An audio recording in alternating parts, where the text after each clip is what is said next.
When I got fired working at McDonald's, I'm like, I still got to figure out how to make money. The coach ended up burning us for $68,000 in my very first real estate deal. I wanted to understand how he structured the LLC so we can get the funding. I wanted to understand how his credit was set up so that he can get access to the funding. I wanted to understand all the different nuances that I didn't know on how he basically put the whole entire deal together. So I was scared because I understood that at the time and where I was at in life, even when you're not ready, you're ready. At the end of the day, people are going to do business with people they like, and you got to be with someone who's giving out value. When you're in the building phase, you got to go with credit unions. People would rather just be ordinary than to go actually do something different. You can't take a risk on something when if it says you can do all things, then that means that whatever that you want to do, that you set your foot out to do, that it's not a risk because you can actually do it based upon the Bible and understanding that like everything that's in there is truth. You should have a high value of importance in your life and understand how important you are because you are somebody, you're meant to be somebody, and God has a purpose for your life.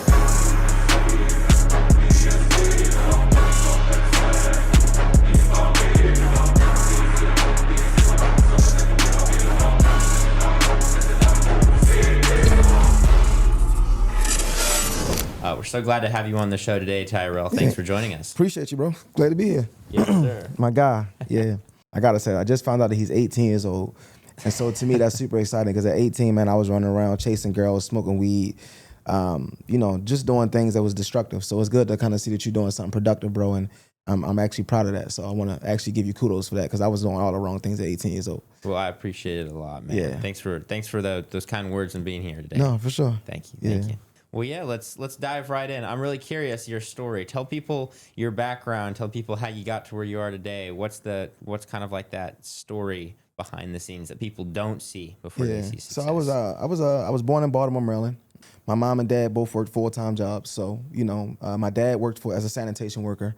My mom was a CNA, GNA, right? So I watched my family struggle. And for me, and what I tell people all the time is that like basically coming up in that environment, right, it made me want to go to the NBA. It made me want to be able to like make an extraordinary amount of money, become like someone who could take care of my family because I watched my mom and dad struggle, go to work every single day. But I just didn't know how. I didn't have a real clear plan on how I was going to actually do it. So my first love was basketball. Like anybody that grows up in the inner city, most of us fall in love with sports. And so I wanted to play basketball, but unfortunately, I'm about 5'7", 5'8", 5'9" on a good day with some boots, you know what I mean? And so, went to high school, graduated, ended up going to Morgan State University. I would say when I went to Morgan State University, I was working at McDonald's, working at McDonald's, and I got fired. I got fired working at McDonald's, bro. And when I got fired working at McDonald's, I'm like, I still got to figure out how to make money. So my first entrepreneurial endeavor, I was doing hand-to-hand transactions, which means that, my grandmother, just telling the real story, my grandmother gave me $25.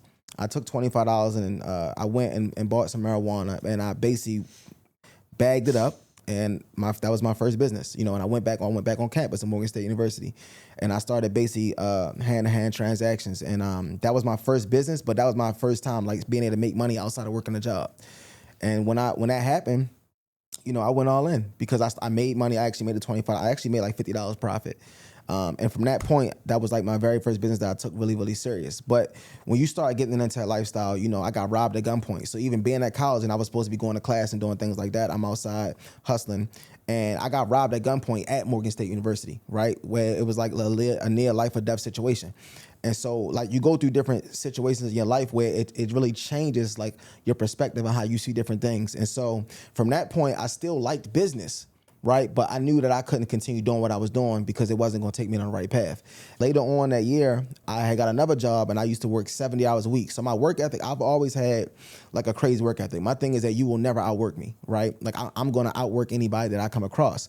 And so I got another job and I was working 70 hours a week. At that job, you start dealing with managers, you start dealing with bosses, and you start realizing that a lot of times, like, we don't always gel with people that are supposed to be in authority. For whatever reason, because sometimes you have people that are in authority, but they don't necessarily like you, or it's things that they don't like about you, or it's characteristics and traits that you might have that they might not like vibe with, right? And for whatever reason, so you get into different situations with different bosses and different managers and stuff like that. I just started to realize, like, for me, a job wasn't going to really do me well because I didn't really mesh with the authority to out. And a lot of times just because I am who I am. I'm someone who has vision. I'm someone who talks big. I like to do big things. I think extraordinary, out the box. Right, So right. you can never just box me in. And a lot of time when you think about different jobs and businesses, people like try to box you in. They want you to be this type of person, dress this type of way, do this type of things. They want you to be what they want you to be. And a lot of times, like, the only way you really gonna win in life is being true to yourself. Like, you gotta be true to who you really are.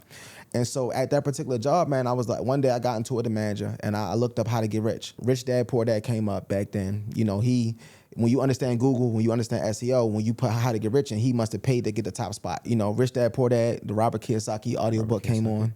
And if you know anything about the story talks about the rich dad who dropped out of college, who basically owned a business, who was super successful, and then the poor dad had a PhD. Now, at this time, I'm in college. So if I read a book and the poor dad has a PhD and the rich dad dropped out of college, I'm like, oh, I'm doing something wrong. It was like the light bulb went off. 2 weeks later, I'm still selling marijuana, being genuine. But I got introduced to a guy, like mutual friends, and he was telling me about this business, told me to come to this event. And long story short, bro, it ended up, I used to work 70 hours a week, but on Saturdays, I used to work 9 a.m. to 11 p.m. My manager called me that Saturday and said, we didn't need you for overtime. I ended up basically going to the event, and it was basically a network marketing event. And that's really how I got into my first real legitimate business was network marketing. And it was a way that you can get paid on bills and make money when people pay gas, electric, cell phone, cable, internet, and you can make residual income. But the biggest thing that happened for me was with development. It developed my mindset. I started reading different books. I started listening to personal development, Jim Rohn, all the Les Brown, some of the development speakers. And I realized that like I had to really develop my mind. Because where I come from in Baltimore, they teach you how to cut corners. They teach you how to get something for nothing. Like, these are things that's not gonna help you become successful. So basically getting involved in network marketing, I would say really was the biggest trajectory that changed my life, because it changed the way that I think, how I process, how I view life, how I understand business, and just understand that if I wanted to be successful, all the things that I was doing wasn't gonna get me there. You know, so I stopped playing PlayStation. You know, I used to use Percocets. I stopped using Percocets. When it came to different friends and people I was hanging around, I stopped doing all that stuff because I realized at that particular point that if I wanted to be successful, that what I was doing wasn't going to work. And when you want something different, you got to be willing to do something different. And so I was ready to do the work. And then pretty much how we got here, that was my very first business. I transitioned from that. I started doing credit and funding. My very first real estate deal was me and my mom. We got beat for $68,000. So what me and Shane was talking about earlier, how people don't have the proper guidance and things like that, that was me. I made money in network marketing. I wanted to get in real estate. I went to a mentor, or I got a coach. The coach ended up burning us for $68,000 in my very first real estate deal. And what I realized at that particular point is that I didn't know anything about credit, and I didn't understand how to take credit, get access to funding, and then how to go get real estate, how to buy properties, how to do any of that. Right. So basically, when he beat me for the $68,000, I was like, bet. I didn't want to beat people. What I want to do is I wanted to learn everything that he knew. I wanted to understand how he structured the LLC so we can get the funding. I wanted to understand how his credit was set up so that he can get access to the funding. I wanted to understand all the different nuances that I didn't know on how he basically put the whole entire deal together.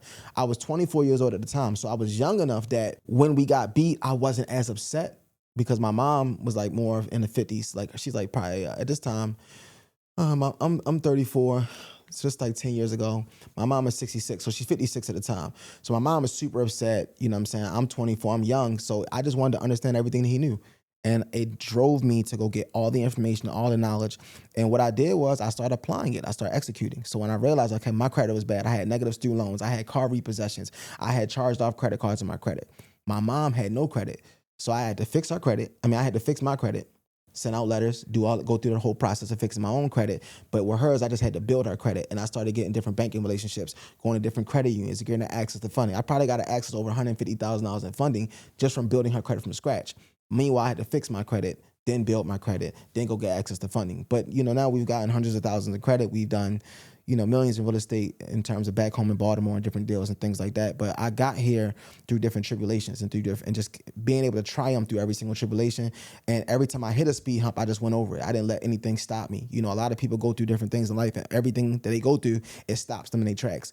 They make a bunch of excuses. And really, I just wanted to be a winner instead of being a loser. And I understood I had to transition the way I thought, what I was doing. If I wanted to win, I had to stop doing losing activity and start doing winning activity. And that's pretty much how we got here today. That's an awesome story. It's a very, very interesting struggle before success. Yeah, no, for sure. And then I got my daughter. Shout out to Justice Tyrell Brown. My daughter's 10 years old as well. So a part of that, when I was 24 years old, I had my daughter as well. And so Okay. so having somebody that has to depend on you, that like they look up to you every single day, you know, it makes you into something different because you realize that you now have to be a role model and example to someone else. And so Right. that was another major part of my turning point in my life. But I mean, that was a long story, but that's the story and the shortest Yeah. form I can tell you. Very cool story. How many children do you have? I'm Just curious. just one. Just one Yeah, daughter? only one. Yeah, yeah, just one. Gotcha. You know, my daughter pretty much was everything. Because back then I didn't even understand or believe I can even be a father, because at the time I wasn't financially responsible. I wasn't financially successful. I was scared, you know what I'm saying, even due to become a dad, because I understood that at the time and where I was at in life, you know, I wasn't ready. And I feel like what's crazy about life is that even when you're not ready, you're ready. You can never leave out the house when all the lights are green, right? Like sometimes you got to basically take that step forward. And so I'm thankful that I did have my daughter. But one of the reasons, and my daughter found out about this, that I didn't want her to come, right? I didn't want to have her, is because I didn't want to end up like everybody else in Baltimore City or inside the hood, where we're struggling Right. to pay the bills, struggling to live, struggling to eat. And a lot of times I see a lot of people struggle, but they got 3, 4, 5 kids, and they not only are they struggling, but now the kids kind of continue to struggle. And I just didn't want that for my life. But I mean, she definitely is the biggest blessing. I love her, you know, to death. And I'm super excited that she's here, and then I get a chance to take care of her, and then I get a chance to like actually experience life with her, because I don't know what my life would look like, you know what I mean, not having a daughter, not having somebody depend on me every single day. And I think about it every day when I wake up and go grind and do what I do. It's like, yo, I know that I got to put the work in and be an example for my daughter every single day. Right. That's very cool. I see that a lot too, and helping my siblings. I've got 5 younger siblings, and it's a fun world. But yeah, a lot of people wait for things. They're like, I'm not going to have children until, or I'm not going to get married until, on the Yeah. same point, or I'm not going to do this until. But you, as you were saying, when you figure out you don't need to be 100% ready, then you just go. There's a guy that you know, Ty Lopez. Yeah, it's my You've heard guy. of Ty Lopez? Yeah. Yes. He I was at one of his events last year. He said, if you are any more than like, I think it's 60% ready for something, you're too late. Yeah. You need to get on it when you're way earlier. 30% is probably top, because all the people who are super successful, everyone thought that not everyone, but many people thought they were crazy, or that it was insane, or that it wouldn't work. But they got in like way before a lot of them. Like, you know, when Jeff Bezos started Amazon, he wasn't even, nobody believed that it would work. Wall Street thought it was done. It was a completely new idea. Yeah. And he himself was probably less than 30% sure it would work. The rest of the world was like negative 30% sure Yeah, that it for would sure. work. And now it's like top 5 most valuable companies of all time. Yeah. And so there you go. Yeah, for sure. No, Amazon is it's a big deal. You know, it just changed the way that we shop, and the biggest thing about like when you start understanding business, right?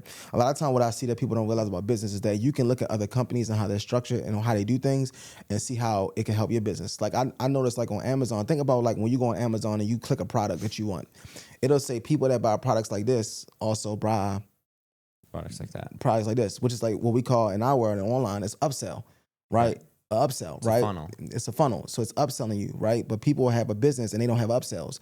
They don't have downsells. They don't have, oh, if you buy this, they don't have one-time offers or different things like that. So a lot of times that when we start looking at businesses and looking at Amazon and different businesses, we got to start understanding how it works for them and then how we can apply it to our own business.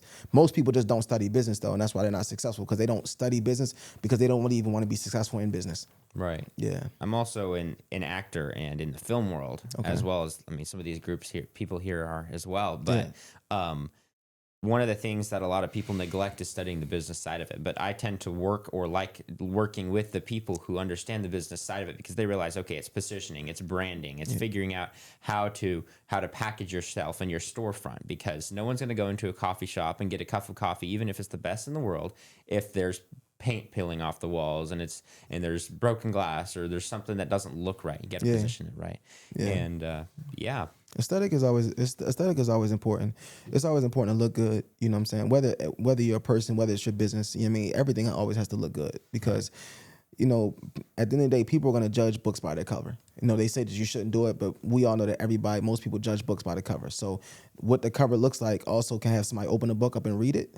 It can have somebody walk in and actually spend money, or it could do the same thing. It could deter people from spending money and things like that. So it's very important to understand that even though we shouldn't judge books by the cover, it's important to understand that this is how people operate. And so when you understand how people operate, you got to give people what they want so that you can pretty much serve them or help them in the best manner, if that makes sense. So Right. yeah, it's important. Right. It's important to have a good look. Yeah. Doing that, taking risks, and getting success back. I'm curious, what did you learn early in your environment about money, and how did that position you to where you are today, whether it's good or it was bad? Yeah, my mom was someone who liked to save, want to save everything. She always wants to save, save, save, save, save.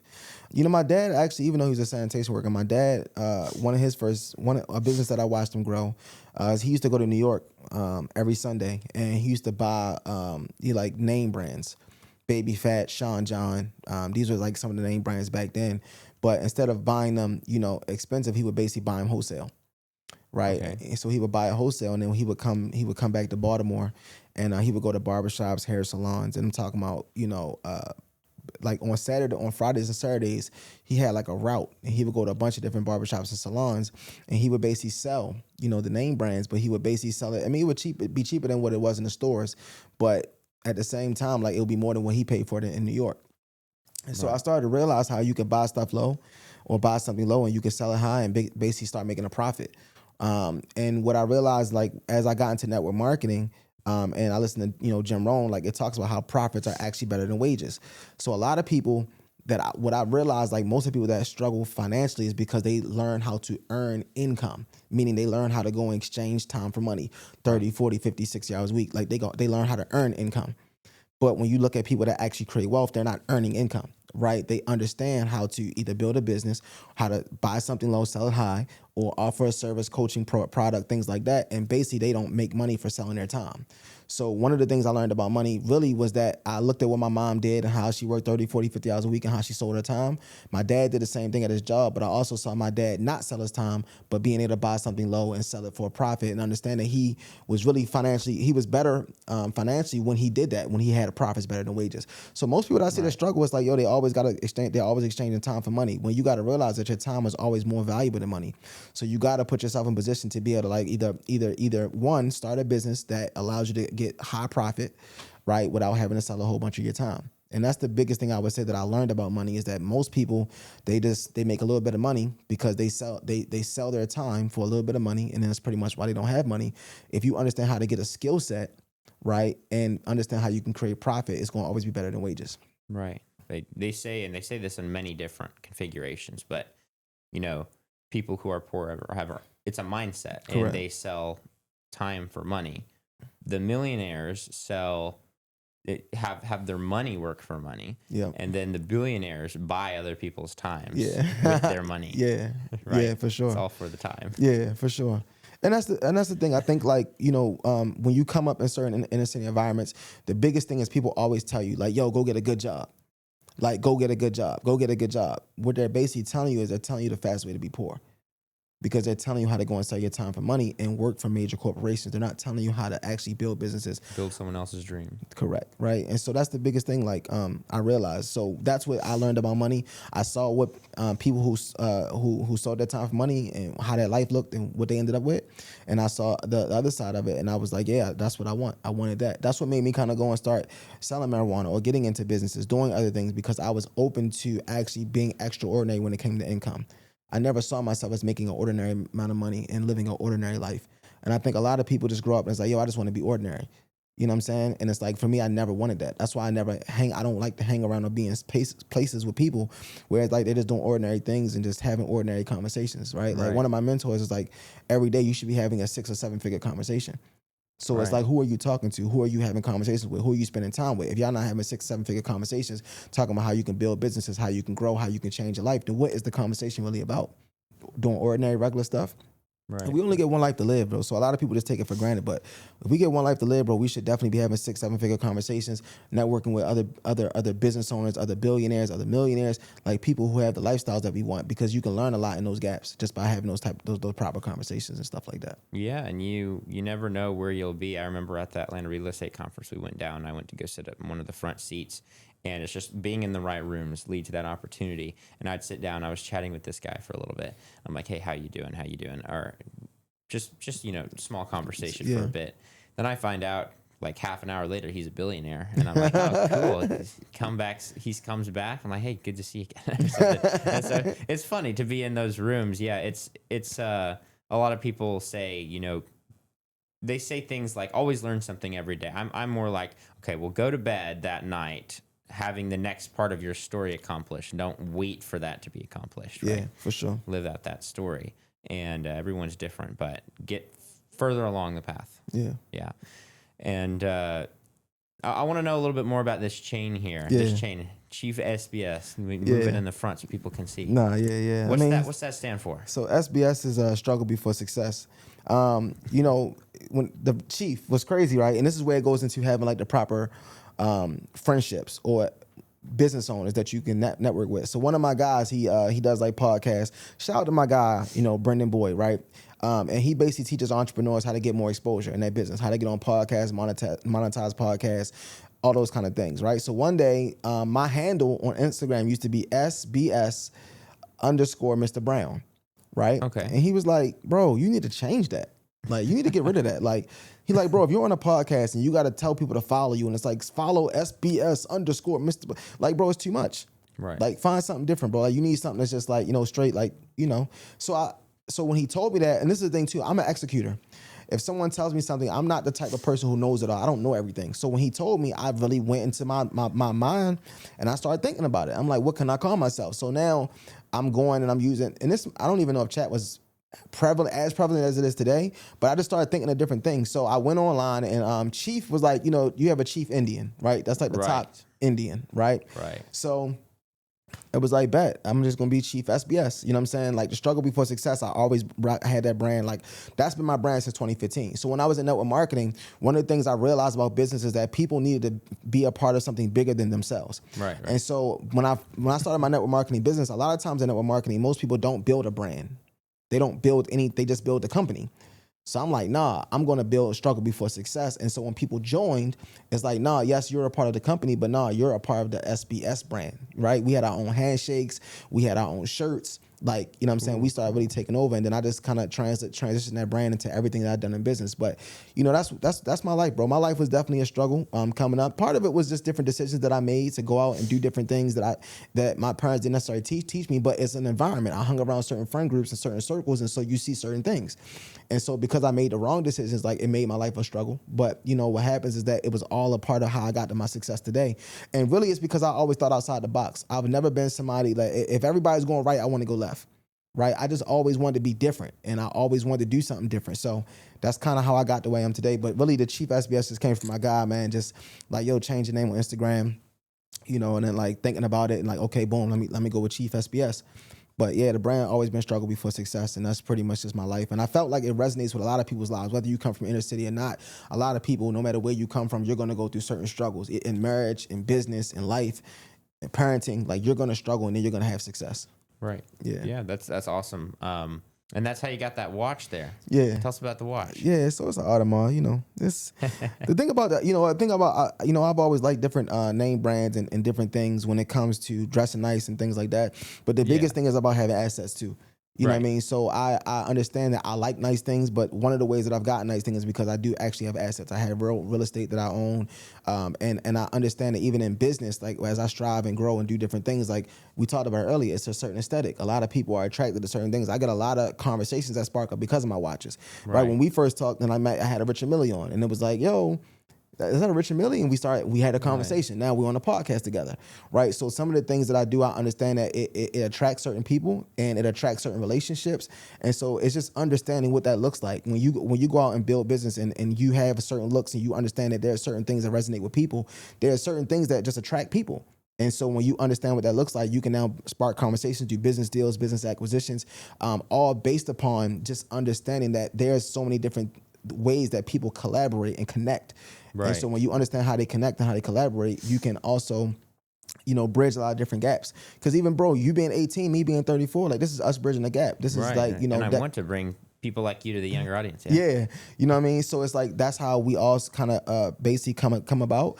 just understand that we can all connect and collaborate in different ways. And sometimes it is having certain things and driving certain cars and living certain ways. A lot of people don't understand how important that is and how you can connect with so many different individuals based upon certain levels of success and certain things that we wear and how we look and our aesthetics and things like that. So, yeah, bro. I mean, yeah, but I definitely like nice things. I like to, wear different designers and things like that. But for me personally, man, it's like, I always like that. I always liked looking nice. I always liked looking good. No matter what the budget was, I'm always gonna put a fit together. I'm always gonna match.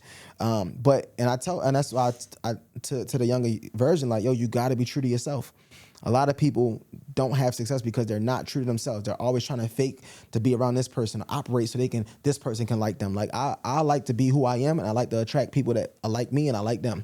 And it's nothing fake. It's always gonna be genuine for me. So that's just kind of how it worked. And so even when it comes to the different stuff I wear, that's the stuff that I like, and it's just genuine for me. And I just stay true to myself. I stay genuine to myself, and then that's how I connect and collaborate with other genuine individuals that's genuine and true to themselves as well. Yeah, that's exactly right. One guy I know that's another young entrepreneur. I think is like 21. Okay. And he helps people. He's in the marketing space, so he does advertisements for like Gymshark and all these companies. Okay. But he would say, a lot of these entrepreneurs would say, like, don't buy nice cars. Yeah. But he's like, buy a Ferrari as soon as you can, because people will ask you how you got it, and the right people will come and talk to you, and then you'll be able to get another one or something like that. For sure. For me, I'm like, always wear nice clothes. My thing is always standing out with what I wear in terms of colors. Like I'll wear a bright blue, or like some similar to where I am today. This was more of a denim though. Okay. And I'll wear like a blazer with embroidery on it, or like a golden hue, or a shirt like the one I wore when I met you with the roses on it. That's like stands out, because people will come and talk to you. And there's times that I've met people that I wouldn't have, because they see the clothes and then they're like, oh, this is cool. Yeah. And I get a compliment, and it sparks a conversation, you know? Yeah. No, you look sharp. Yeah, for sure. It's important. And it's important, back to what you said, bro, is being true to yourself. You like nice colors. You like to dress a certain way, and you should keep doing that the rest of your life. It's going to take you it's you and anybody else that stay true to themselves. Staying true to yourself is always going to take you very far in life, because too many people are not true. It's a bunch of false. You know what I mean? A bunch of false, a bunch of facade. And being false and having a facade it can only take you so far. And, I plan on getting into politics one day, and they'll be like, oh, I can brand myself well because I might be the only guy that's not in like a dark black or navy suit in the room with their navy bow tie or whatever. Yeah. I'm like, no, I'm gonna change it up a little bit. Yeah. No, I get it.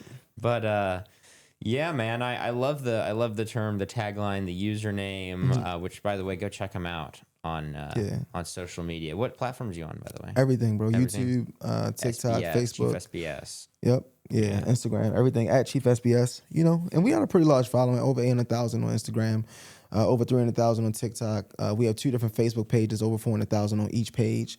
Over 60-something thousand on YouTube. So we definitely, I take media and putting out good content and marketing very, very seriously, because it's all about marketing and branding your business for sure. Right. So tell me about that intentional branding and marketing and social media, and then how it kind of evolved to all your business, because you said they're all kind of branded similarly to the Chief SBS. Yeah. Tell me about that. Yeah, so I think the biggest thing, like when TikTok came out originally, right? TikTok pretty much changed the entire platform of how we conduct business. Because before TikTok, you couldn't, like, when you posted something on Instagram, the only people that would see it is your friends and followers, right? TikTok was the only thing where you could post something, and then it would basically go to people that didn't follow you, that didn't know you. And like what happened was, and this is where you start to realize like business and competition, because when TikTok came out, everybody started getting on TikTok and stopped being on Instagram, stopped being on Facebook, right? Like they started losing some of the, like their loyal people. And what happens is, like, when that happened, everything shifted. So Instagram came out with Instagram Reels, YouTube came out with Shorts, Facebook came out with Reels, right? So basically everything shifted because of the way that TikTok was doing business. Rumble Shorts now too. Yeah, Rumble Shorts too, right? Because of how they was doing business. And so when I first got on TikTok and, essentially we can make videos, I started from that point. I wasn't even big into making videos, bro, because being from Baltimore, Maryland, I never saw myself as a content creator. I wasn't this video guy. But, man, when it comes to taking care of your family and doing what you got to do, like as I said, bro, I wanted to do something different because I wanted something different. I wanted to make money. I wanted to take care of my family. I wanted to, like, right now, my mom's retired. She don't pay no bills, right? But I wouldn't be at that position if I still would have been doing the same things I was doing back then. If I wasn't willing to go and make videos and learn the algorithms and learn how to talk and present and do different things, like, I wouldn't have been able to retire my mom. So I think the biggest thing is that people really don't want it. When we talk about social media, when we talk about doing videos, marketing, a lot of times people don't really want it. They don't really want whatever their why is. So that was the first thing, was my why. And the second thing, bro, it just evolved. Like, all my first videos used to be like, hey, it's your boy, he's Mr. Struggle Before Success. Like, now, like, I'll just do a video, I get straight to it. Like, I'll get straight into what I'll get straight into what I want to talk about. I'll get straight into like the giving them information, giving them game. After I give them the information, the game, then I introduce myself. I say, I'm True for Chief SBS, Mr. Struggle Before Success. Oh yeah. So you learn like different things about the algorithm. And then I study a lot of content. So I study what works, what doesn't work. And then the stuff that works, I use that. The stuff that don't, I don't. You know what I mean? And so it's just morphed into what it is today. And really the biggest thing about marketing, advertising, and branding, right, is understanding that at the end of the day, people are going to do business with people they like, and you got to be with someone who's giving out value. So most of my videos is giving out some type of value, giving out some type of game, doing those type of things, and then giving people value. Like, this is how people come and shop with me and do business with me and stuff like that. And then same thing, I'm just true to myself. I'm just genuine to who I am. So I don't show up on social media as some fake person. Like, you know what I'm saying? The same person I am on social media, if you meet me in real life, I'm going to be that same exact person. You know what I'm saying? So you know me, and then I kind of see him on social media, but it's like, I'm the same person, bro. I don't change. And I think that's what really separates. Just staying true to myself, understand that if you give people value, give people game, give people information, they're going to want to tap in. And then the other part is just like what I do, because I teach people how to legally rob the banks. The biggest part about that, though, is that most people don't understand how to go to banks and how to get access to funding. What I loved about getting access to funding, right, is right now what I'm working on is building what I call a private financial network. In this network, my goal is to help people get access to funding, but have resources. So somebody like Shane, when Shane understands how to do private seller finance deals and real estate deals and things like that, my goal is to get people access to funding, connect them with Shane so that they can do seller finance deals, right? I have a guy who does land development, right? So one of my guys, he got approved for, he's at like $75,000 right now in funding. He got approved for $75,000. We got a text message this morning, and the text message like, yeah, I just put my land under contract. So now he got the land of the contract. He's gonna build on that land. He's probably gonna do anywhere from 100 to 200,000 when it's all said and done, building off the land. But how did he do it? He got access to the funding. So the biggest thing is building out the network on the back end. Okay, yeah, I'm gonna get you access to funding, cool. But once we build out the network is where we can actually help you create real wealth. Because I've been an entrepreneur, I've been a business owner, I understand what it is to hustle. But one of the reasons that we got to keep hustling is because we don't really understand how to go and create real generational wealth, how to actually buy land, build on it, how to get seller finance deals, right? We're in a mansion right now. It's a $13 million mansion, right? Shane acquired this deal through seller financing. So imagine how, like, we don't and even building a personal brand, like you were saying. Yeah, and that's the other part. The other part is like people don't understand the importance of like the network and how we need to connect and collaborate and have the information. Because now you can be we doing a podcast in a $13 million mansion from a deal that was seller finance. Like, that's skill set. So this is why I need to help people get access to the funding, but I got to connect them to the right people. Right. And that's why I'm going to have the right people in my network to connect them to so they can do those type of deals and start creating real wealth. Right. Yeah, that's awesome. That's awesome. So tell us a little bit more about legally robbing the bank in terms of what you mean by that, how you came up with it and everything. Yeah. I understand marketing, right? So when every time I used to say to people, like, I teach people how to rob the banks, people always laugh. It's either they laugh or they like, it's because it's a play on words. Yeah, it's very unique. And then, because people don't actually think that we're going to put a mask on and go, like, get the floor plans and bust through but it's like funny. And so, but I always put the legally afterwards, right? And really what I mean by that is that most people don't understand the bank or the financial system. Most people don't understand it. It's the fractional reserve system. So most banks, when you think about people who have jobs, they get direct deposits every single day. You can even do bank audits. Most people don't know you can go on ibanknet.com and you can look at like how much Chase has lended on credit cards in the last quarter, right? So like right now, Chase has lended about $2 million in the last 3 months just on credit cards, right? There's some people like me and you or other individuals that got access to part of that $2 million. There's some people who didn't. But then it's like, okay, well, if they lended out $2 million every 3 months, right? Well, what factors go into whether you can be somebody that gets access to some of those millions of dollars or not? Most people don't understand the bank system, what goes on applications. They don't understand that Chase might pull from Experian or a TransUnion, right? Or they might pull from both. They don't understand, okay, when I go to a bank, if I have a brand new LLC, I can pretty much get up to $150,000, but I don't have to show any tax returns, any bank statements. I don't have to show any pay stubs, any W-2s. I don't have to have a business plan.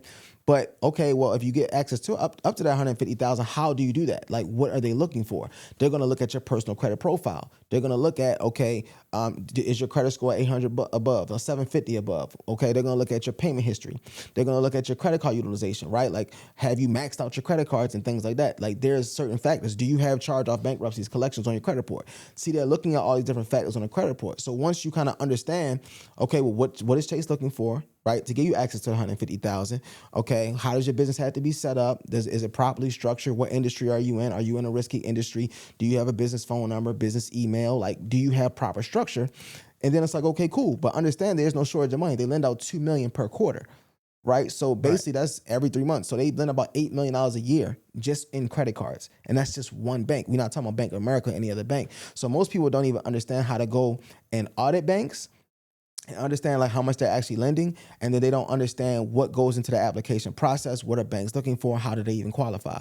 So how we teach people how to legally do it, legally means because we understand how to properly structure your business, how to properly structure your credit report, and then we also have something called relationships.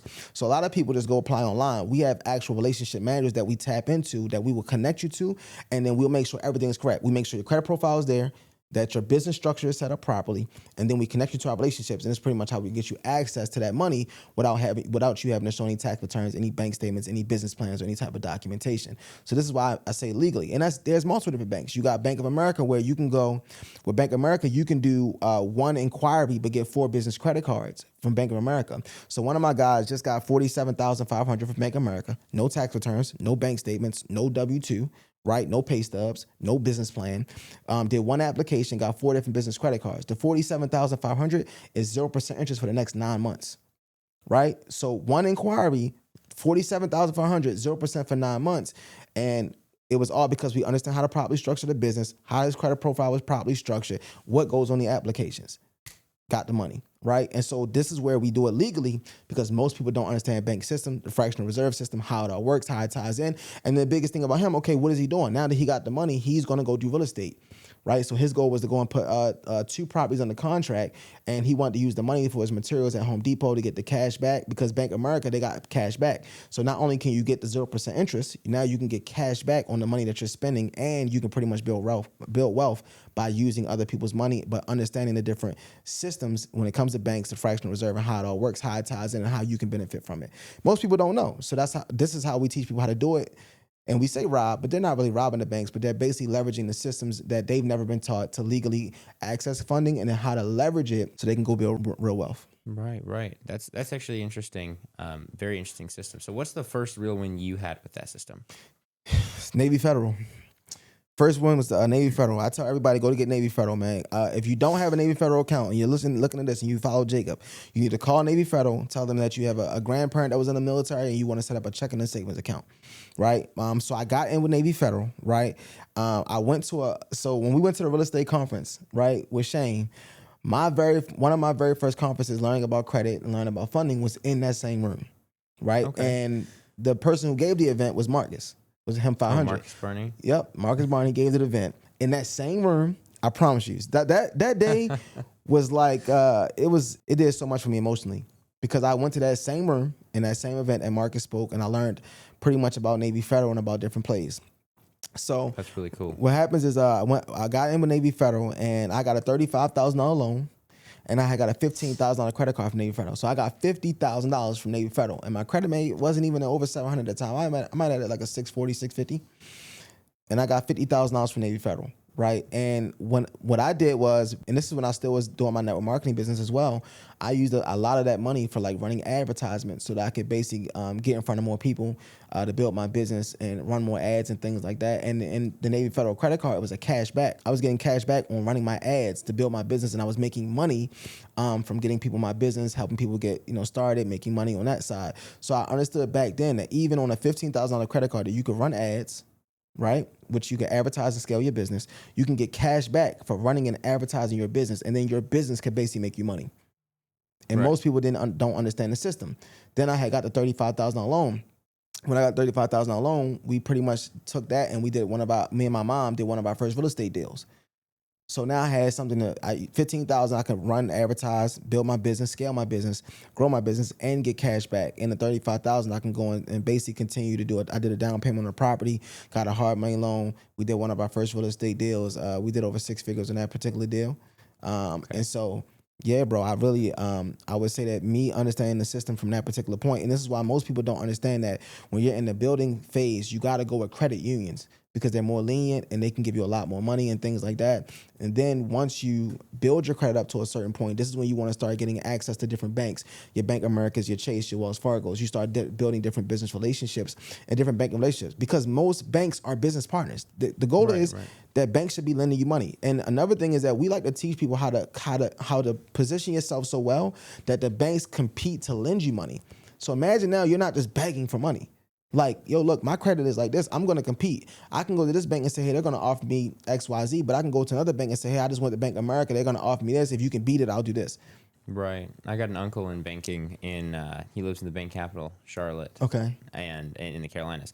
And so he worked for a lot of different banks in there. And he would tell me, okay, so one guy would come in and they would just be willing to hop banks all the time. It's like, who's going to give me the better deal? Who's going to give me the better deal? And they'll just go right across the street to the next bank. Yeah. And it's really funny how it works. Yeah. Once you understand how to properly structure your credit report, once you understand how to properly set up your business, banks literally will compete to lend you money because they understand that you are fundable. Most people don't understand what goes into that, never been taught how it looks and what goes into that. And so I think that's why it's so important to understand how to rob the banks legally, because at the end of the day, you know, none of us are really born with millions upon millions of dollars. We all are born from our parents, but we die based upon our decisions, right? That's a good quote. Yeah. And so it's like, what decisions are you making to actually create real wealth and actually build real assets? Or are you just, you know, like you said, just wanting to buy the jewelry, get the clothes and stuff like that. So it's important to really understand how to go and get real assets and things like that. Right. That is very important. That's interesting. I like that quote as well. Yeah, it's needed in the young people. People needed to know what banks are doing now, especially with the new age and everything, how to get funding that they need and how to work it. Right, because at that time they don't have to sell equity in a company they're building, or they can get funded in this way, which is not typical. You know, that's interesting. So you mentioned a bank at the beginning to get an account with like a military Navy Federal? Navy Federal, yes, Navy Federal. So how does that work? Do you have to have a grandparent or parent in the military? Can it be someone more distant relative, or like what's the process there so people know? I mean, no, for sure. So technically, I mean, like on the website or when you call, they'll tell you that, you know, it should be either it could be a very close family member, my husband, wife, child, things like that. For people that don't have those connections, though, you know, one of the things that's always worked is in the script that I give all my mentees and things like that is I just tell them to call and say they have a grandparent that was deceased, but they were in the military. And then sometimes like the representative will just, okay, it's something it's a button they probably press, but it's okay. And then they walk you through and you set up your checking and savings account. But yes, the goal is that you should have some type of relative or family member or someone that already has an account that gives you the access code. But if you don't have that, you know, and that's the thing about like being like a struggle before success is understand there's always ways to work around. You know, one of the things I think that happens in life is that a lot of times in life we get presented something, but we don't understand there's always a workaround. There's always a way to get beyond the obstacle. So people give up. So what I realized is that like, okay, when I didn't have the relationship and, you know, sometimes you pick up the phone, you call and you ask questions, right? And so this is where I tell a lot of people they don't like to call, pick up the phone, call, ask institutions questions, or just start sifting and probing through so they can find a way in, right? But yeah, man, so really you just call and say, hey, I have a deceased grandparent that was in the military. I want to set up a checking and a savings account. They pretty much going to let you right in. But the other thing in life, and I want to tell to the youth is like, just don't take no for an answer. If you know that you want something and you know that you deserve to get something, then don't take the no. Right? Like you got to continue to fight and fight and fight until you get the yes. And sometimes the yes doesn't come from the person that you might expect it to. But if you continue to go and keep going and understand that like you cannot take no for an answer, you will get the yes that you're pretty much looking for. Too many people give up on the first no. Right. The second no, the third no. Like you got to keep going, bro. You can't never give up. You can't never give in. Because at the end of the day, it's the persistence that's going to basically allow you to succeed. A lot of people don't have persistence. They have a lot of resistance, and that's why they don't win. People can be as annoyed as they want at someone like Elon Musk DMing them all the time. Hey, what about this? Hey, what about this? And say, hey, stop bothering me. This is a no.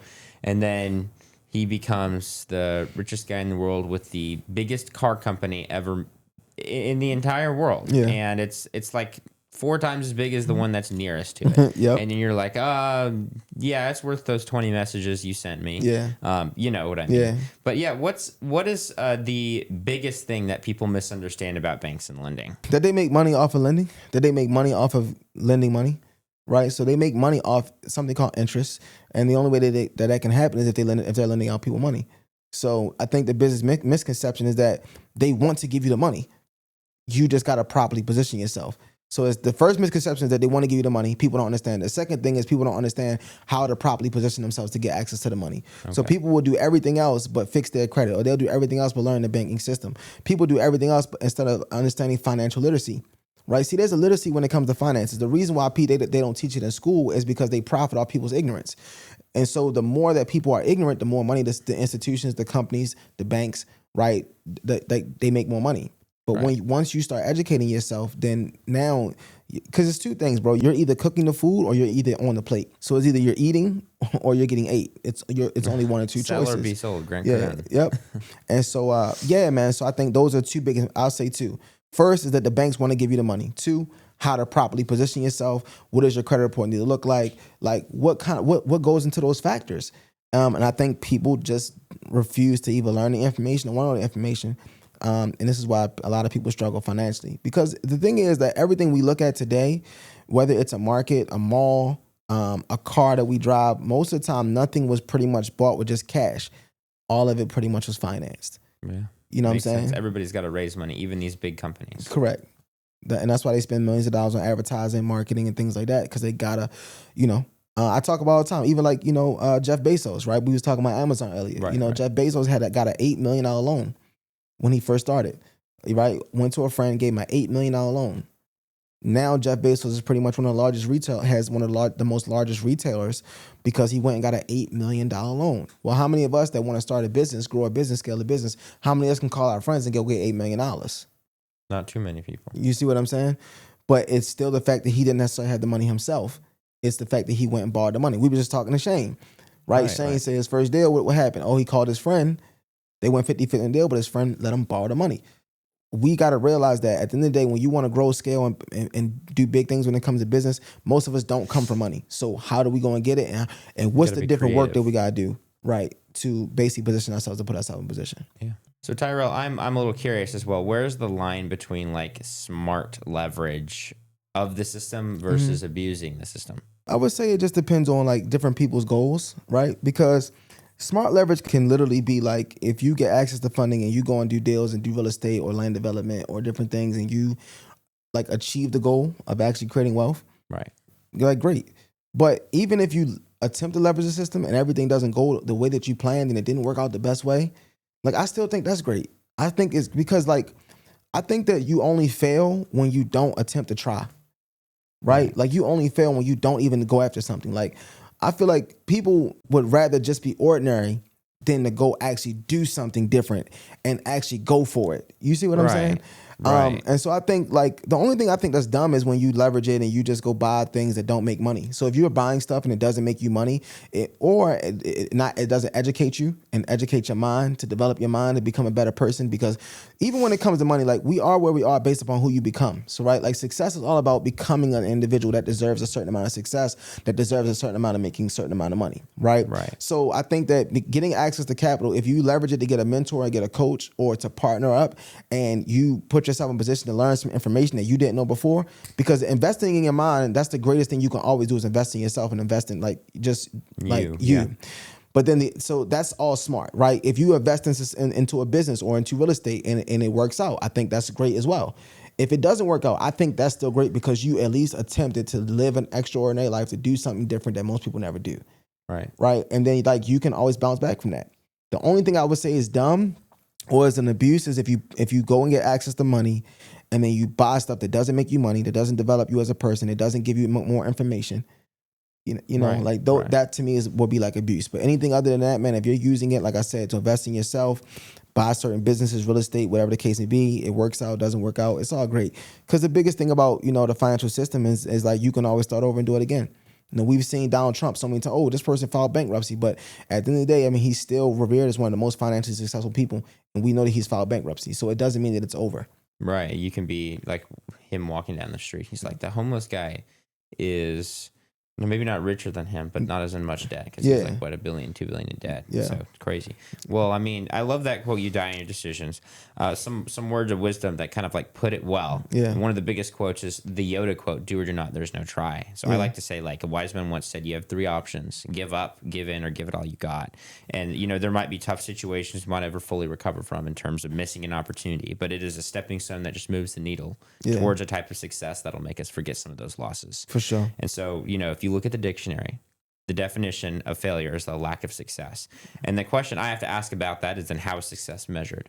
Well, it's different in different scenarios and with different individuals. But I do know that what it is not is attempting something with the wrong mindset, which is a mindset of hopelessness and uncertainty, just testing the waters to find out that they might be too cold for you to swim in. And so that's where kind of Master Yoda's quote goes in. There is no try. In trying, you're just dipping your toes in, trying to see if it might be okay for you to do. Either do it or don't do it. Yeah. Right? Let your yes be yes, let your no be no. So, just don't waste the time and know that you have great things ahead. So, for sure. Yeah, the key is consistency and effort. But yeah, speaking about Donald Trump, I'm a little curious. Tell me about how his new laws and changes are shifting the loan and credit marks, because I've seen a lot of your content on that social media. So tell people about how that is, and then also like the new family birth fund thing that he's doing. Yeah, the biggest thing I think that people don't realize is that when I go and I say Trump new laws, essentially it's understanding that most people don't know some of the things we talked about earlier, that you can get up to $150,000 from Chase without no documents, or you can go to Bank of America, you can go to Wells Fargo. All these banks, every single bank and credit union has programs that you can get funding without providing any type of proof of income or income documentation. Now, the thing about the Trump new laws is that I understand marketing. So anything that you put with Trump right now, whether it's on Instagram, TikTok, Facebook, YouTube, it's going to basically promote it and push it on the algorithm. So I understand leveraging marketing. But the other part is I also know that most people don't know the bank laws in general. They don't know that banks have programs you can get access to funding where you don't got to provide documentation. So I just leverage both parts of it. I understand that people don't know the banking system, fractional reserve, how banks operate. You don't know the laws. And then on top of that, I understand that when you use Trump in general, when it comes to marketing, it's going to promote it.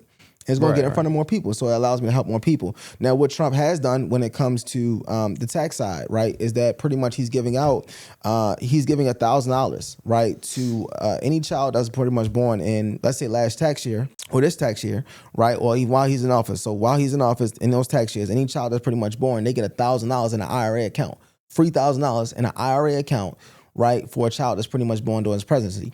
And that's the thing. A lot of people don't even know about that. So it's a lot of things that people don't know that he's doing to help and assist and put people in a better financial position, because now your child can have a retirement account at, just fairly being born new. Right? So now your child has a retirement account, and now you can actually put money into that retirement account tax free. Right, so imagine now you have a child, and now you get a free $1,000 tax free, and you can invest money into that IRA account tax free. So now you can, and everything that you invest into it is now tax free. So now you're not getting taxed on that money. Same thing with business owners, right? We go out and make a bunch of money. So how do we keep more of our money? We can take money, invest into our IRA account, and understand that when we invest into our retirement accounts, now it's not being taxed, and it can pretty much grow, right? It can pretty much grow every single year, right? At a certain percentage, right? It's growing. It's money that's growing. That the money is now working for you. It's not being taxed, and now pretty much it's something that the president pretty much put in place. A lot of times when it comes to what I said about financial literacy, a lot of people don't go and they don't understand how to go and study financial literacy, how to learn how it works, the different things that's happening today. And so that's why I even leverage Trump in a lot of my videos, because I understand it's going to go to the masses.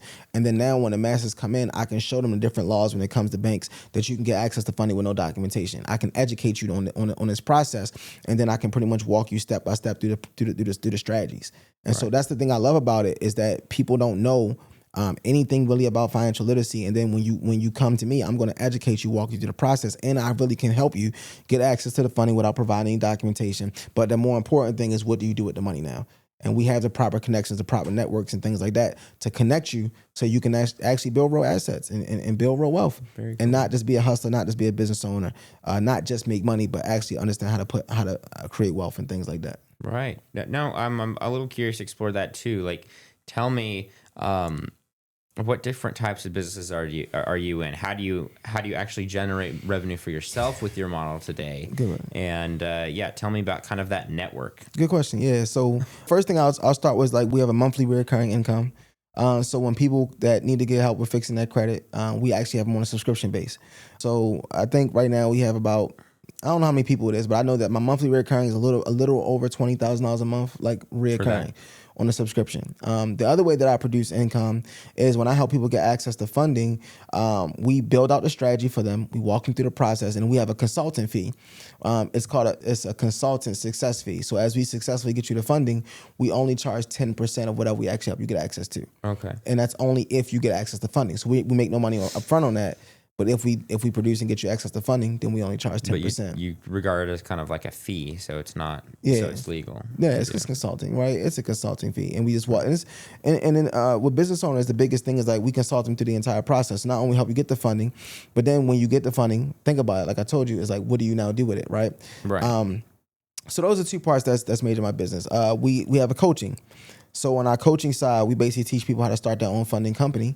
And teaching people how to start their own funding company, we help people, like, I've had people that's doing millions. I've done millions over the years, right? So one of my guys I was on the phone with earlier, I was talking to, he's doing like $25,000, $30,000 a month just from the different frameworks and systems that we pretty much taught. So that's our coaching program, monthly recurring subscription. We have the funding company side. Some of the platforms also pay me to post content. Facebook is paying me to post content, things like that. So we get paid from some of that. And another major source of my income is affiliate marketing. So I have a bunch of different affiliates that I affiliate with when it comes to, like, even on the credit monitoring side, because to get your credit fixed, you have to have a credit monitoring. So in our credit monitoring, we might make $3,000-$4,000 a month. And that's like kind of it's like a recurring residual income as well. And then I do real estate. So I have a real estate side where, back home in Baltimore, Maryland, we fix.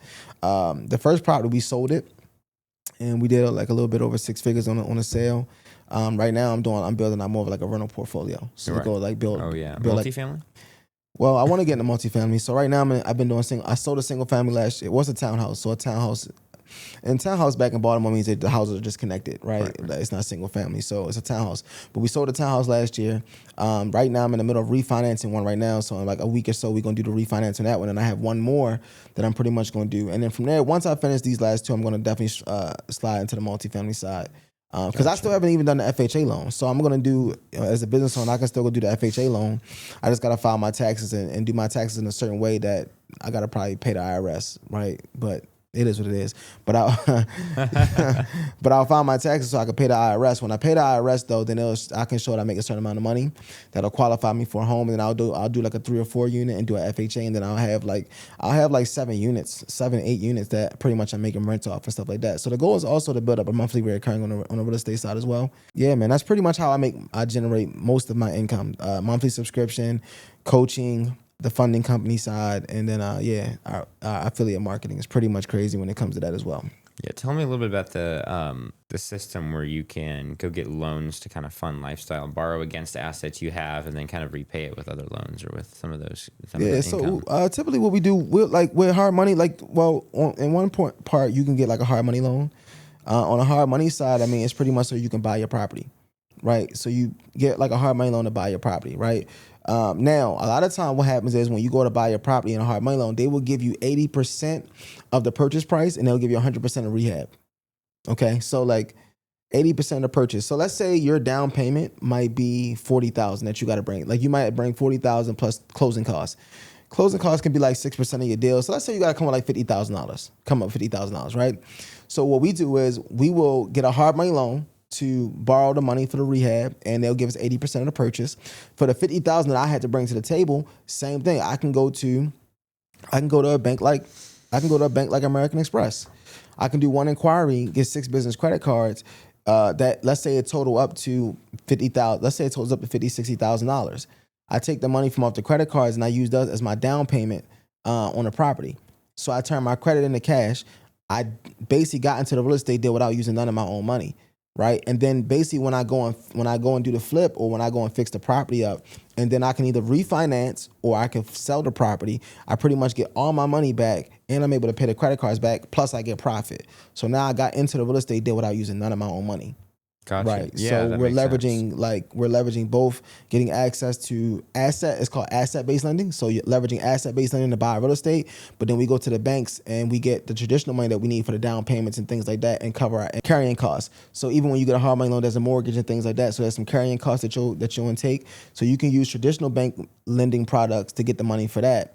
And your down payment, and you can use the hard money for the asset-based lending. So pretty much you come into a real estate deal with none of your own money, and then pretty much you can flip it, and now you're now creating wealth, but you use all other people's money without spending no money out of your own pocket.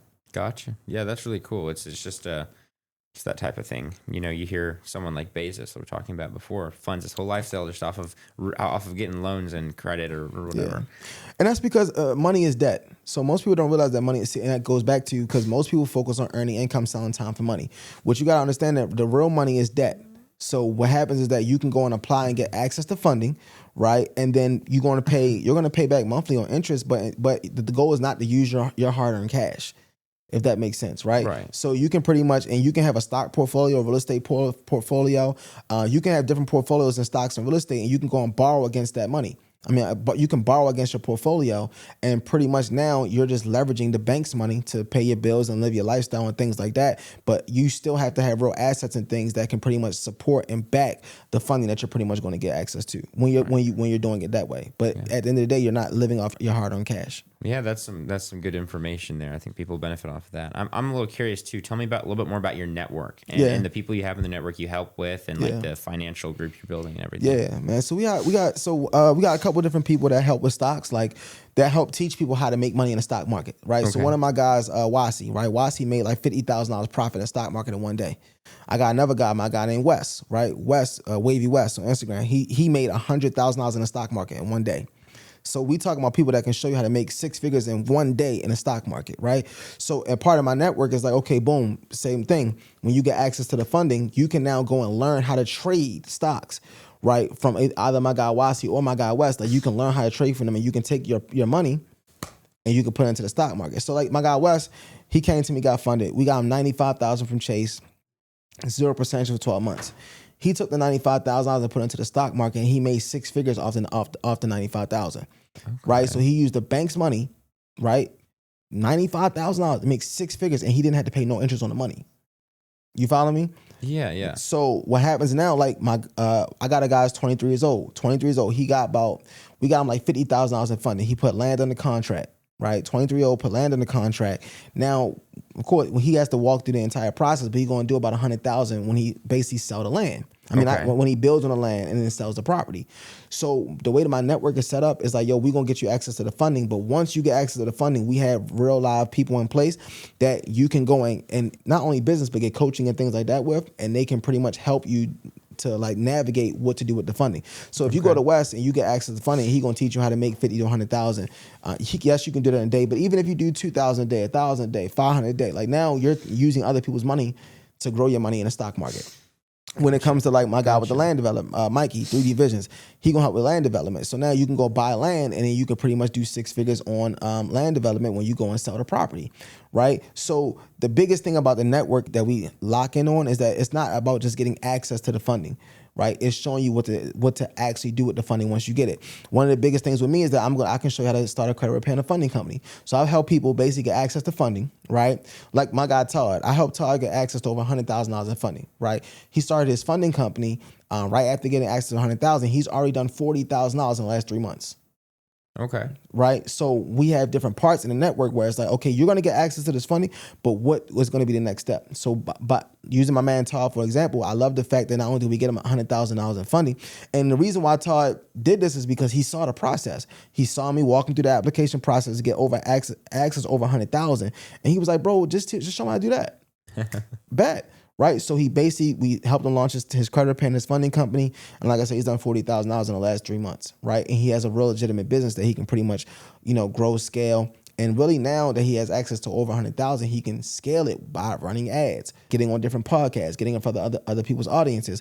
So understanding where to spend the money is also important, and especially when it comes to branding, marketing, and advertising. Right. So those are the things that's important, depending on the business model that you're in. Now, if you're already in a business model, and you get access to funding. Then it's like, how do you properly brand, market, advertise? Where do you spend your money at? What kind of collaborations do you want to do? What kind of podcast do you want to go on? See, this is where it's important to understand, because every podcast may not have the audience that you need. So it's understanding the right audiences to go in front of and things like that. And so this is where we specialize at. We understand how to not only get you access to the money, but how do you actually monetize it in the best way for your brand, for your business, or if you don't have one, we have the proper resources to network and connect you, right? One of my other mentees, she tapped in my wife. My wife does taxes. So she has a community on a program called Rich Off Taxes. Boom. She got into the program, Rich Off Taxes. She's already done over $100,000 in tax returns this tax season because she got access to that information. So we have a large network where it depends on what you want to do, what you want to get into, but we want to help you get access to the funding and then walk you through the proper steps of what to do with it so you can create real wealth. Yeah, gotcha. And how can in the same kind of way, I mean, how can parents now, because I saw something like on social media that you were doing about this, set their children up today for financial success before they even grow up and turn 18, so they have what they need to get going? Biggest thing is I would say life insurance policies and retirement accounts. Okay. Right. So even me, like, and it could be like who you got your car insurance with. Like my car insurance with State Farm, being 100, I have $100,000 policy with State Farm, and it costs me about $100 and some bucks a month. Right. It's a whole life policy, right? So I think the biggest thing that parents got to do today is go and invest in one, life insurance policies for the kids. Okay. Right. It could be $100 and something a month. You can have $100,000 policy for $100 and something a month. That's, we blow $100 and something at dinner. The other thing is retirement accounts. Right. And then you got the S&P 500, you got different things that you can invest into. But I would say retirement accounts, like IRAs, and definitely doing like life insurance policies. It's the best way to kind of set the kids up. But then also just teaching your kids financial literacy, helping them understand how credit works. Putting life skills. Put them as authorized users on your good credit cards, right? And then making sure they get good credit history and things like that. So when they do come of age and it's time for them to start navigating, like they have the foundation. I think that's the biggest thing that I realized in our community is that people don't have the foundation. It's this thing, get it out the mud. Like, nah, man, when do we start building it where like now a person got to get out the mud, they can get it out of the third floor or get it off the fifth floor or get it off the mansion. Like, why do we always got to get it out the mud, right? And it's this thing where it's like, it's this badge, of honor to say that, hey, my parents and my family and my grandparents didn't build shit. They didn't have anything. They left me with nothing. Like, why is that such a badge? Why is that such a honor? You know what I'm saying? So a lot of times we gotta change the mindset in our culture and start changing mindsets just in terms of like how we see stuff. But I promise you, man, like that's been the biggest thing that I saw that coming up. It's this badge of getting it out the mud. Oh, my family didn't have nothing. My granddad didn't have nothing. Like basically nobody had anything, and that's this badge. And it's like I've never understood like why people celebrate losing so much. Yeah, it's interesting. Depends on the type of losing. Depends on whether they see it as failure or whether they see it as a reason to pivot or to get back up. Correct. Yeah. But yeah, I appreciate it. And based on that as well, like, what do you think about being risky?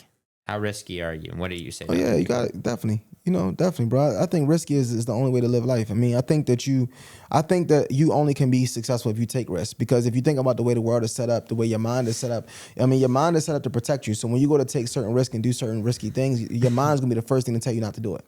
Right. So I think risky is one of the only ways to get to the next level in life is taking risk. And a lot of times it's not a risk if you understand if you understand who you are, understand who you are. Right? It says that we can do all things through Christ.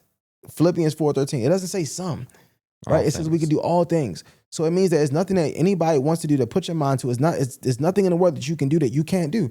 The biggest thing is that we don't know who we are and we don't know whose we are. And that's because we don't read the word. We don't tap into God. We don't understand where we come from. We don't understand who has built us and what's built inside of us. And so when you don't understand that type of stuff, you're going to be lost every single day. You know what I mean? But you can't take a risk on something when if it says you can do all things, then that means that whatever that you want to do, that you set your foot out to do, that it's not a risk because you can actually do it based upon the Bible and understanding that like everything that's in there is truth.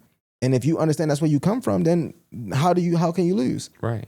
So that's just kind of how I see it. A lot of people just don't understand where they come from and who they are and whose they are. Who can be against whoever he's with. Yeah.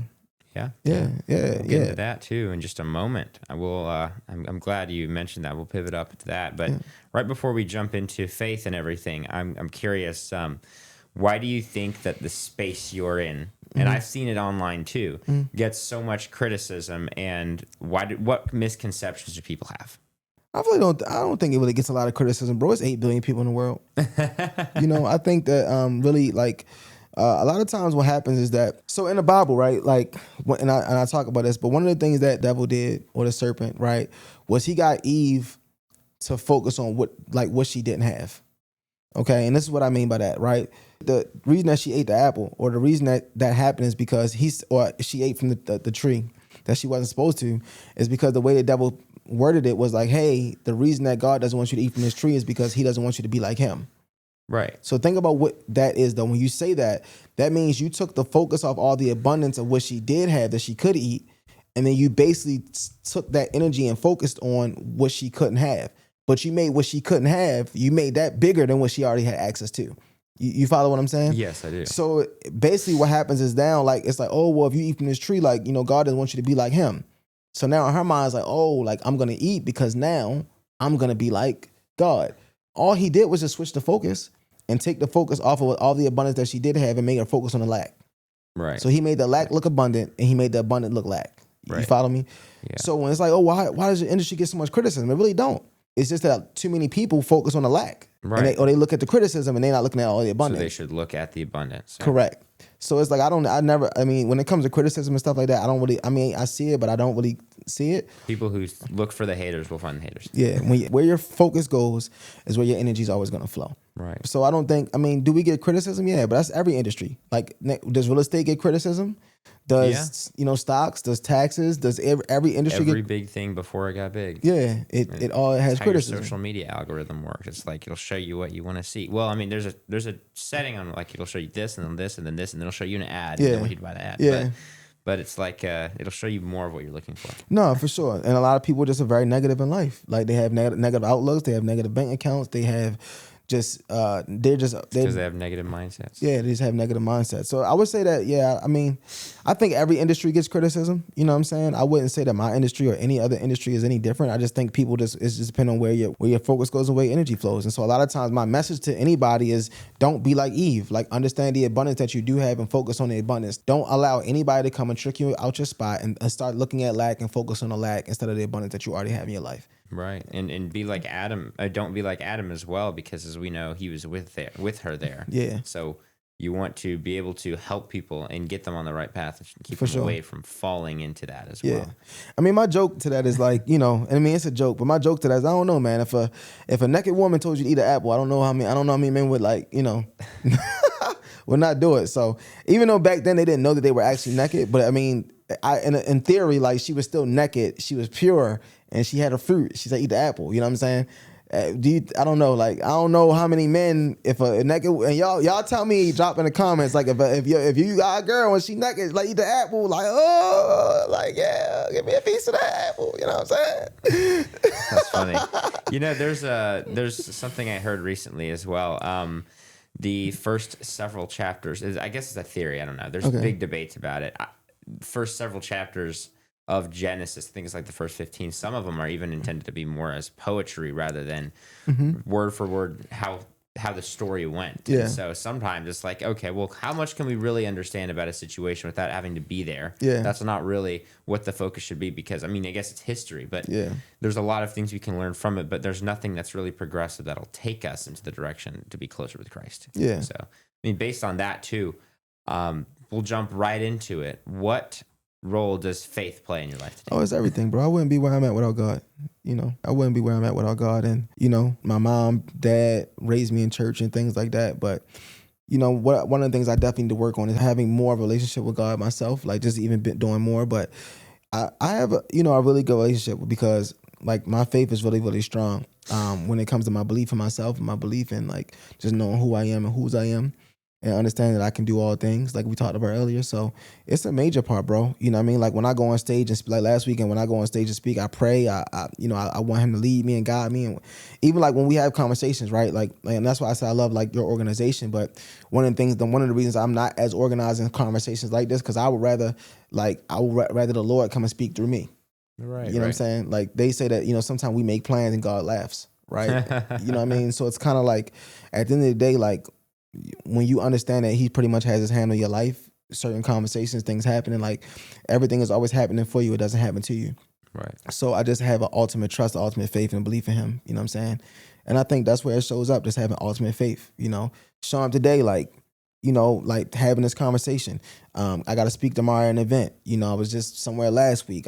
It's like, but the ultimate faith is just like knowing that he got my back and he got his hand in my life every step of the way. And, I'm not perfect. I'm definitely a sinner. I sin, but I understand that, like, I just would not be where I am if I didn't have, him, and I didn't have the faith, and I didn't have my belief in just what he's done. And just like I said, bro, I've been in near-death experiences. I was robbed at gunpoint.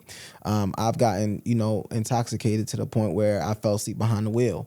Ran into the back of a tow truck. I'm still alive, right? So there's different things that I've done in my entire life that I know that I would not be if it wasn't for him. So I got to give up, all the glory, genuinely, bro. So, my mom says all the time, tell the Lord thank you. And I would definitely say, yeah, like, got to tell the Lord thank you just for where I am today. Because I still have a life. I still got breath. And I know he's not done with me yet, but he's definitely had his hand in my life the entire time. I've been arrested and different things like that. Made different decisions. Like, I never spent no major time in jail. I've never been like a jailbird or spent major time in jail. But even in those times, like, I know that God had his hand in my life. So, everything that I am today and everything that I am is like, yeah, bro, I got to give it straight to God for sure.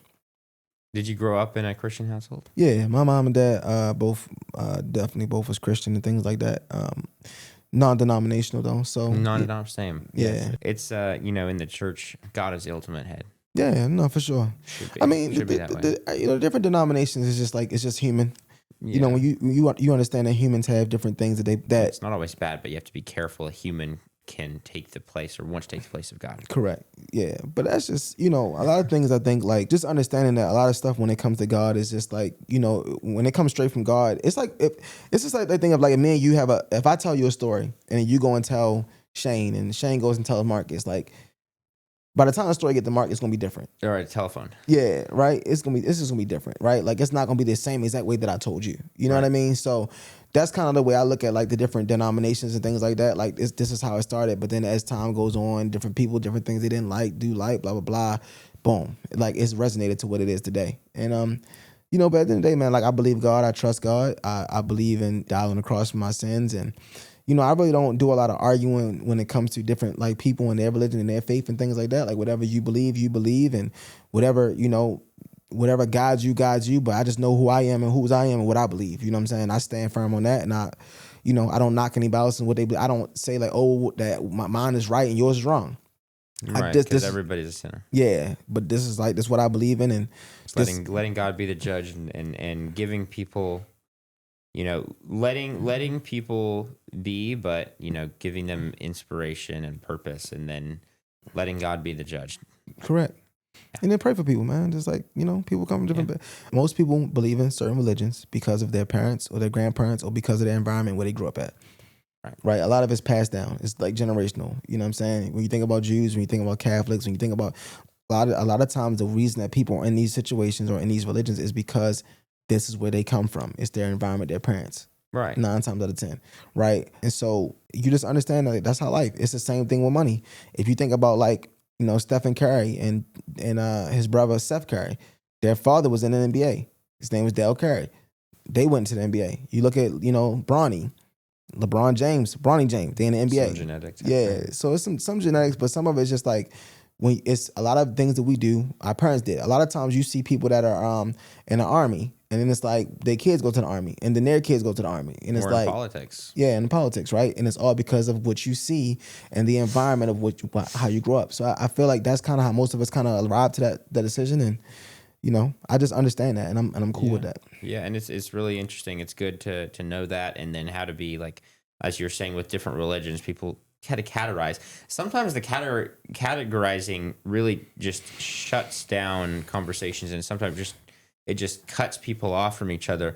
As Paul says, real religion isn't the state of being. It's not superstition. It's not trying to ceremonially be a Christian. It's actually doing things, actually helping others. Not saved through faith. Yeah. You're not saved through works. Yeah. But there are certain things you have to have Yeah. because you have to be a Christian, because even demons believe Yeah. in Christ. But what's going to save them? Like, Yeah. do good works, like help take care of the widows and orphans, as it says, and be a Christian. Don't don't be Christianity. Go out Yeah. and do the Christian. I think Yeah. it's more of a doing Yeah. thing than not, because you'll know them by their fruits. Grow and plant seeds everywhere, and then reap the harvest. And those, as Jesus says, those who do not bear fruit, the good fruits, will be cut off from the tree of life. So Yeah. it's very interesting. And based on that too, like, do you view your work as purpose driven in faith? Yeah, for sure. Oh yeah, for sure. Because the biggest thing, like when I look at where I come from, a lot of people didn't have access to the information. The reason what makes it purposeful is not when you don't have access to information. They say if you know better, you would do better. Right? What makes my work purposeful is because most people don't know better, so they can't do any better. Right. Right? That was me. That was my family. That's why I couldn't retire my mama even if I wanted to, because the way that I was trying to do it was off information that wasn't going to work. So I think it's very purposeful when you not only when you impact other people's lives, but bro, I've had people buy $500,000 houses that didn't even believe they could buy a house. I've had people that went and did different businesses and did different ventures and things like that didn't even believe that it can really happen. So, you start to really see the impact, bro, over the time. Like even my flight here was on Delta first class, and on my first class Delta flight, one of my mentees, who's a flight attendant, just bought a $500,000 house in Georgia. Oh, that's cool. Right. What happens is like she met me, we fixed her credit. She was going through like a little crazy divorce.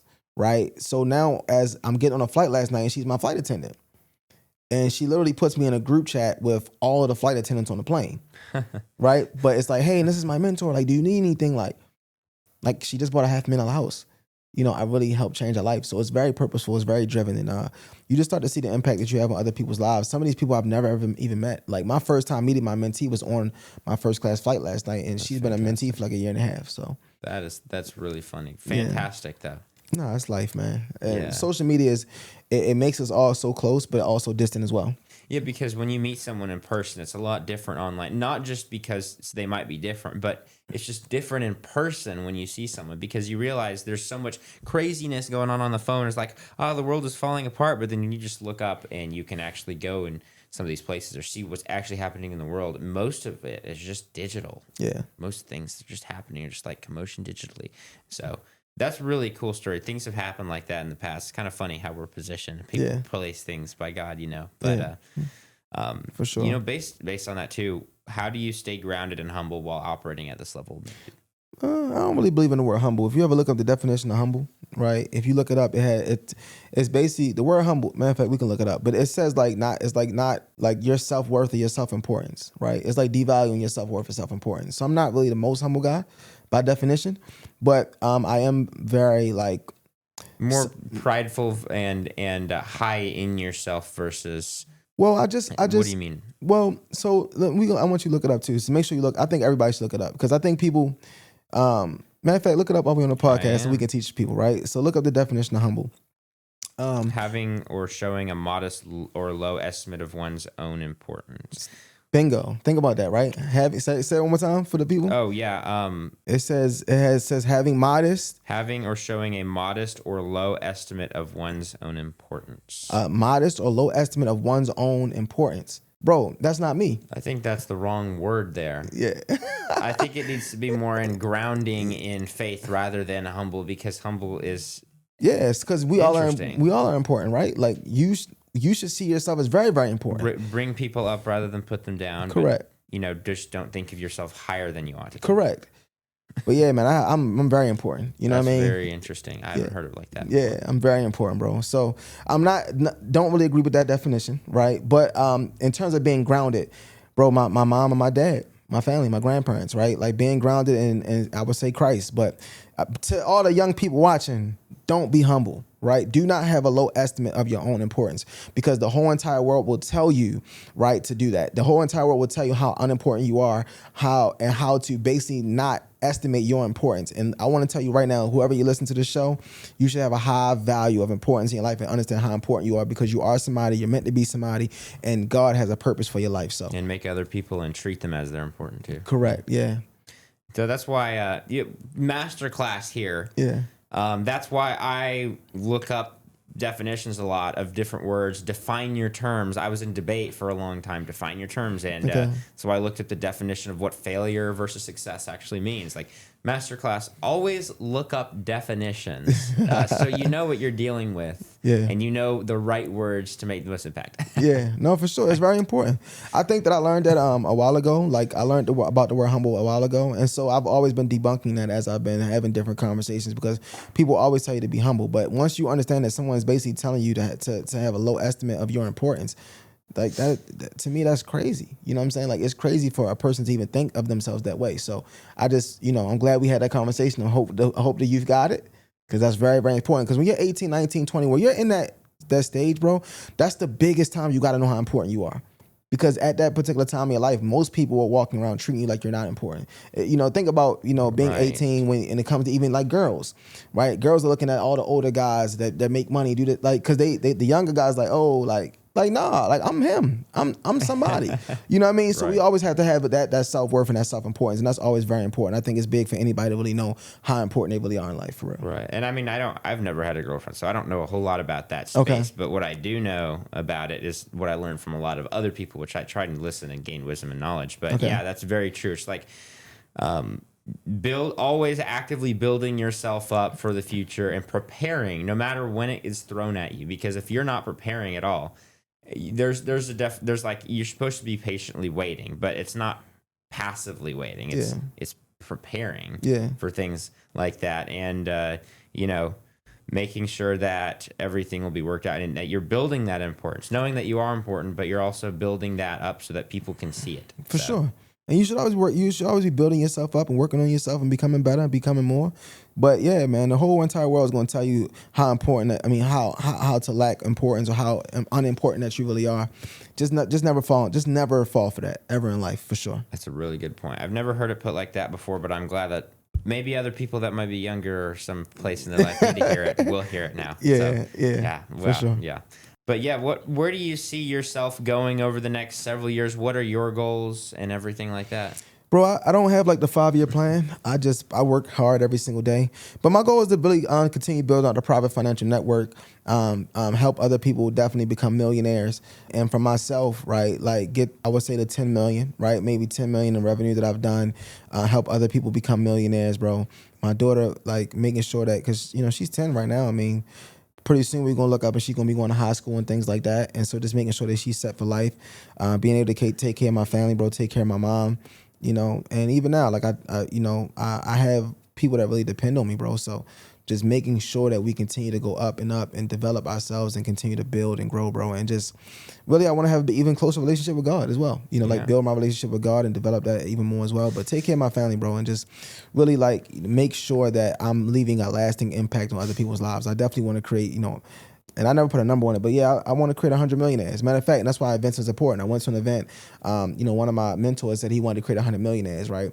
Now that he's already done it, he's like, what's next? You know what I mean? So I haven't created 100 millionaires, so that's going to be my goal, bro. One of my goals is to create 100 millionaires, leave a lasting impact, bro, continue to take care of my family, man. Just continue to develop myself and to become a person that deserves, to create 100 millionaires. Yeah, that's very good. That's a very good goal to help other people. Most people think of themselves. What do you want to be remembered for? If there's one last masterclass you can give in your life, what legacy is that you want to leave to anyone? My biggest thing is like, I would want to be remembered for helping people really create generational wealth, right? Like, because the thing is, like in our community where I come from, it's like, it's just a tagline. It's just a word, right? It's just 2 words, generational wealth. But when I say really create it, like this is why I think the network is so important, because I look at someone like myself who got access to the financial literacy information, and now I have real estate properties and things like that I can actually pass down, right? But before I ever had access to the information, I didn't see anything like that, if that makes sense. Mm-hmm. So I want to be remembered for actually helping people create generational wealth, and not just being a tagline. That people actually, and generational wealth can be whatever it means to you. But when I say I'm saying that so that your kids don't have to get it out the mud, that you pass down assets, we pass down stocks, portfolios, IRA accounts, like we pass down money, insurance policies, like we actually pass this stuff down. Life lessons. Right? And because the biggest connections too. Yeah, and relationships. It's like, people, even with the Donald Trump situation, like the reason why he was able to be one of the biggest real estate developers is because of the relationships and connections that his dad had. Right. So he didn't have to start from scratch. He didn't have to get out the mud. If we can pass those things down to our kids, then we just pretty much change the entire trajectory of the future when it comes to our generations. So that's what I really want to be remembered for, changing the entire trajectory of our future generations, and doing that by passing on real assets and real generational wealth, and not just talking about it as a tagline. Yeah, that's awesome. So I'm very glad. That's a great last way to go out. So I'm really appreciative that I you've appreciate come you, today, my guy. man. Yeah, Today's bro. been a master class on how to do things like get lots of funding for your projects, get millions of followers online, and then of course faith and legacy. So yeah, can you tell everyone one more time where they can find you on Yeah. social or online on a Yeah, website? at Chief SBS, ChiefSBS. Text Jacob to 240-301-1188, and I'm gonna give you a free bundle, absolutely free. Free bundle. Just text the word Jacob, you'll get a free bundle, man. It's gonna be one, how to structure and set up your LLC, what banks pull from TransUnion, Equifax, and Experian, how to delete inquiries on your credit in 24 hours, and also how you can fix your credit in 2 weeks, and be able to do some other cool things when it comes to that. But I just want to give your audience something free, especially to the youth, man. I know you have a lot of people that's in the 18, 19-year-old. If they get access to some of that information, it could pretty much change their entire trajectory as well. Yes, of course. We'll appreciate you for doing that, man. It's a pleasure having you My on the Jacob God. Kite Show today. I appreciate Thank you you. all.